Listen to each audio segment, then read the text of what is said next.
Merci beaucoup.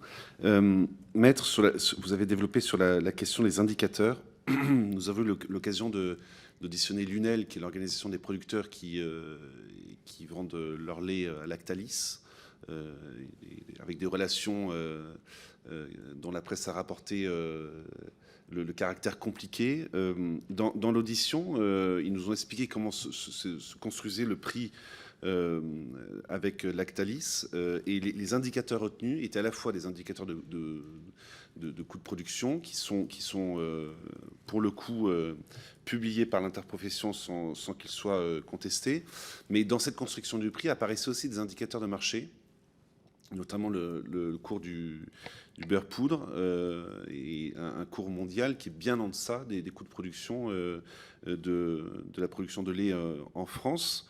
Et alors, bon, c'est l'objet de ma question, c'est que dans l'article 1 de la loi Egalim 1, dans le détail de ce que doivent comporter les contrats, il est quand même dit: les critères et modalités de détermination du prix mentionné au 1 du présent 3 prennent en compte un ou plusieurs indicatifs relatifs aux coûts pertinents de production en agriculture et à l'évolution de ces coûts, un ou plusieurs indicateurs relatifs au prix des productions agricoles et alimentaires constatés sur le ou les marchés sur lesquels opèrent l'acheteur, et à l'évolution de ces prix, ainsi qu'un ou plusieurs indicatifs relatifs aux quantités. Bon, bref. Mais il y a bien dans l'article 1 une indication, une mention des indicateurs de marché, ce que vous sembliez, dans l'exposé que vous avez fait tout à l'heure, contester. Comment on peut expliquer cela? Alors, je crois que vous faites référence aux indicateurs en cascade qui doivent être finalement dans le contrat final, je crois.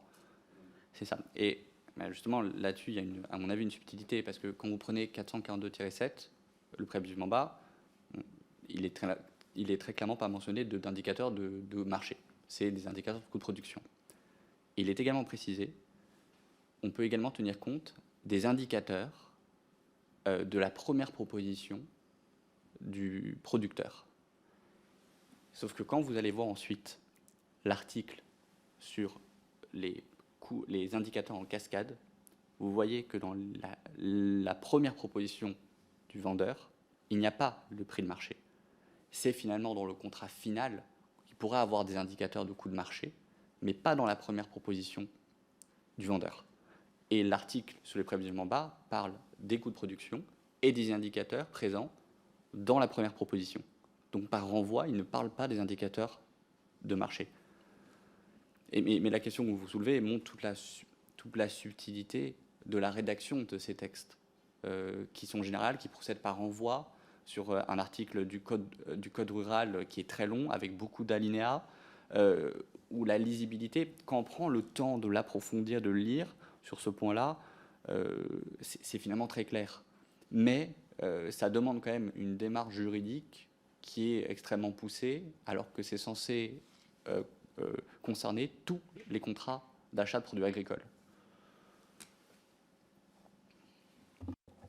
Moi, je voudrais rajouter que les indicateurs de prix de marché sont extrêmement dangereux. C'est-à-dire que quand on n'a pas une stratégie construite et que quelqu'un de la GD dit « moi je veux une tête d'affiche à 2,75 », le copain à côté, il veut la tête d'affiche à 2,70. Et puis celui d'après, il la veut à 2,65. Et c'est là notre misère, parce que ça devient des indicateurs de coût de marché, mais c'est l'absence de stratégie commerciale où on apprend à l'école de commerce au 3e jour que le prix est le dernier argument d'une vente. Mais on fait des remises quand on n'est pas soi-même le perdant. C'est là qu'est le drame. Après, ça concerne moins les appellations du Médoc, parce que pour vendre du vin du Médoc, il faut être dans le Médoc. La palisse n'aurait pas dit mieux. Mais quand même, pour la comparaison entre le Médoc et d'autres appellations, il faut savoir que très souvent, les vins qui viennent de l'étranger ou les produits agricoles qui viennent de l'étranger ont des cahiers des charges beaucoup plus laxistes que les nôtres, ou beaucoup moins appliqués dans leur intégralité et beaucoup moins contrôlés. Nous, on est contrôlés par GPS. Quand on vient vous dire bonjour, on sait, en vous serrant la main, que le 12e rang de vigne est non conforme à l'appellation parce qu'il lui manque plus de X% de pied. On l'a vu par GPS en vous disant bonjour. Je ne suis pas sûr que ça se passe comme ça ailleurs. Et je suis sûr, par exemple, que des produits désherbants faciles qui tuent tout pour pas cher sont utilisés en Espagne, ils sont interdits chez nous.